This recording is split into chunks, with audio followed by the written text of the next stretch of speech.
കേന്ദ്ര സർക്കാരിനെ വിമർശിച്ച് രാഹുൽ ഗാന്ധി രംഗത്ത്. മുൻ പ്രധാനമന്ത്രി മൻമോഹൻ സിംഗിനെ കേന്ദ്ര സർക്കാർ അപമാനിച്ചെന്ന് പ്രതിപക്ഷ നേതാവ് രാഹുൽ ഗാന്ധി കുറ്റപ്പെടുത്തി. സംസ്കാരത്തിനും സ്മാരകത്തിനുമായി പ്രത്യേക സ്ഥലം അനുവദിക്കാമായിരുന്നു. കേന്ദ്ര സർക്കാർ അദ്ദേഹത്തെ ബഹുമാനിച്ചിട്ടില്ല.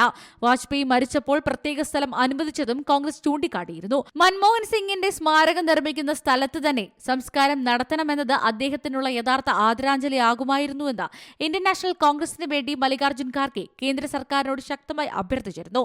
പക്ഷേ സ്മാരകം നിർമ്മിക്കുന്ന സ്ഥലം ഏതെന്ന് അടുത്ത ആഴ്ച അറിയിക്കാമെന്നാണ് കേന്ദ്രം അറിയിച്ചത്. സ്മാരകത്തിന് സ്ഥലം നൽകുമെന്ന് ട്രസ്റ്റ് രൂപീകരിച്ച ശേഷം അതിന് വസ്തു കൈമാറുമെന്നും കേന്ദ്ര സർക്കാർ വ്യക്തമാക്കിയത്. ഇക്കാര്യം മൻമോഹൻ സിംഗിന്റെ കുടുംബത്തെയും കേന്ദ്രം അറിയിച്ചിരുന്നു.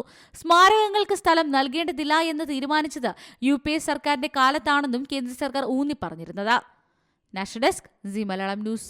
ഏറ്റവും പുതിയ വാർത്തകളും വിശേഷങ്ങളും വിരൽ തുമ്പിലറിയാൻ സി മലയാളം ന്യൂസ് എല്ലാ ഡിജിറ്റൽ പ്ലാറ്റ്ഫോമുകളിലും ലഭ്യം.